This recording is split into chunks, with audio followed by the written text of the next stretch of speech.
I felt the old sensation, familiar from years of Ashley, mortal embarrassment. I turned my face away. Parr put his arm around my shoulder. "Are you all right, sweetie?" he said. "She'll be fine, now that you're here," said Ashley. I straightened back up and kicked her under the table. Seth cleared his throat. He looked pale. I felt bad for him. "Well, I'd better be going," he said, standing up. "Lots of homework this weekend?" "Oh, must you? Well, nice to meet you," said Zach. "Bye, Seth. See you Monday," I said. "Tuesday," said Ashley. "Long weekend." "Right. Tuesday." Seth made a pained little bow-like gesture and left. "Ashley," I said, "that was so embarrassing and kind of mean." "Why? You've been complaining for weeks about how you need help getting rid of him." "Have you?" said Parr. "Yes, she has," said Ashley.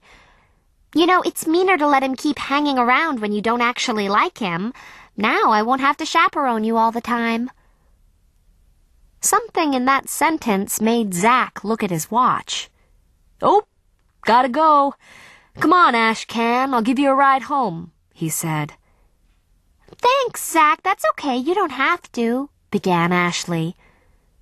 "Don't be an idiot. Come on. There's something my sister needs you to do," said Zach, taking her firmly by the shoulder. "What? Oh, right. That thing for Sam," said Ashley, grabbing her coat with one hand as Zach propelled her to the door. "Later, guys." Then I was all by myself in the crowded coffee bar with Charles Grandison Parr. He grinned at me, took my hand, and said, "Sweetie, alone at last." Maybe it was all a big joke, but I noticed his hand was as cold as ice. Did it tremble a little? Mine certainly did. "Ashley can be so embarrassing," I said. "Sorry. Or, I mean, thanks." "Don't mention it. I'm honored that I could be of use to you, especially to get rid of guys who pester you. Anytime you find a guy troublesome, please feel free to tell him I'm your boyfriend." "You mean it?" I said. "You know I do. If you think it'll help, I'll even come by and threaten him with my epee, my dueling sword. Speaking of getting rid of guys," he added, "are you done with your coffee? Would you like to walk down to the river? I see some of the guys from the fencing team heading this way, and I don't particularly want to hang out with them. I get to see them all the time. I never get to see you." "Sure," I said. Parr left a tip on the table and helped me into my coat. Nobody had done that since I was a little girl. I fumbled around for the sleeves a bit before he found my arms and lifted the coat around my shoulders. It was a warm afternoon for February, the earliest edge of spring. The rain had stopped, leaving a breath of moisture in the air. We walked the 6 blocks to the train tracks in silence, smelling the river just beyond, and crossed the tracks by the underpass, with its buzzing lights and loud echoes. The other side seemed quiet by contrast, hushed with the soft, deep slipping of the river. "Let's see if anyone's in the band shell," said Parr. No one was. Everyone else, apparently, remembered it was February. We sat down on one of the wooden benches overlooking the river. The band shell kept the worst of the wind off. "What are you doing out of school, anyway?" I asked. "Ski break, remember? I'm staying with my folks in Steeple Cliff. Actually, I was looking for you. I wanted to give you something." He took a little box out of his pocket and handed it to me. "What is it?" I said. I had to take my gloves off to open the box. My hands trembled. I held it carefully, trying not to drop it. Inside was a ring. One side solid silver, the other side silver encasing something black. "Does it still fit?" asked Parr. "Try it on. I was worried I might have made it too small. I had to add a strip of silver underneath the onyx. If it doesn't fit, give it back. I can make it bigger." "You made this?" He nodded.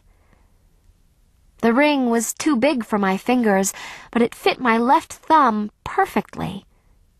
I looked at it more closely. "Wait," I said. "Don't tell me it's my onyx ring, the one that got broken?" "I felt terrible about breaking it," he said. "I thought I should do something." "You didn't have to. You made this?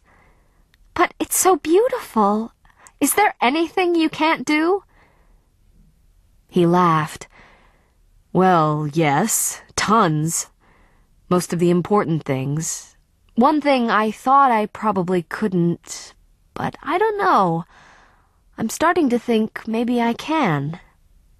Let's see." And he kissed me. How cold his lips were, and then how warm.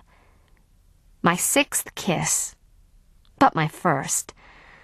The blue sky, the blue river, his blue drowned look, our breath steaming together in one cloud.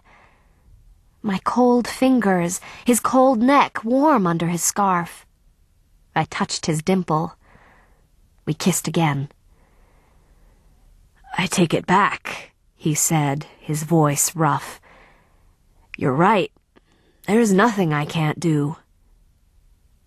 He took off my hat and kissed my forehead, my cheekbones, the edges of my face next to my eyes.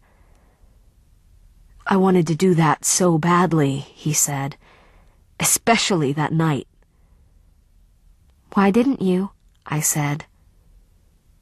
"Why didn't I? What do you take me for? Barge into a girl's room in the middle of the night and start kissing her? And I wasn't sure you even liked me." "But I was being so obvious, joining the play and hanging around you all the time, helping you rehearse." I was trembling. He hugged me to him and put his chin on top of my head. I heard his voice through my bones. My heart pounded and pounded. "You call that obvious?" he said. "You never talked to me unless I said something first. And then there was that Seth person. Everyone kept saying he was your boyfriend. I almost gave up." "Oh, God, Seth. He was so awful I wanted to die. But I thought you had a girlfriend, too. Some friend of Samantha Lou's saw you dancing with a tall blonde at the Columbus dance. She said it was your girlfriend." He drew back and looked at me. "What? You're kidding, right?" "No, that's what Sam said." He laughed. "Well, she was almost right. I was dancing with an enchanting blonde, but she wasn't my girlfriend. Not then, anyway. Do you really not know who it was?" I felt as if I were standing inches from a sheer cliff, balanced over sharp rocks of jealousy. I hid my face against him again. "Sam's friend thought it was Kayla somebody," I mumbled into his coat. "No, silly. It was you. You really didn't know that I was making a gigantic fool of myself, mooning around your house and writing you poetry, and I couldn't even tell if you had read it. That was the first thing that made me hope, seeing you had my sonnet up on your bulletin board, but you never said anything about it." "But I wasn't sure you wrote the sonnet for me. I thought it was for Ashley." "For Ashley?" He drew back again and looked at me. "But it had your name in it." "You mean July? 0 degrees down here, July above? That's what Ashley said, but I didn't believe her." "No, I mean your name. Well, July 2, I put it in for the Echo, but I'm talking about your actual name, Julia Lefkowitz. Going down the side, the first letters of the lines. It's an acrostic. 14 letters, 14 lines. You mean you didn't even notice? Wow, I feel silly. Not as silly as I felt. My own name. Right there in the sonnet that the person of my heart wrote for me. And I didn't even see it.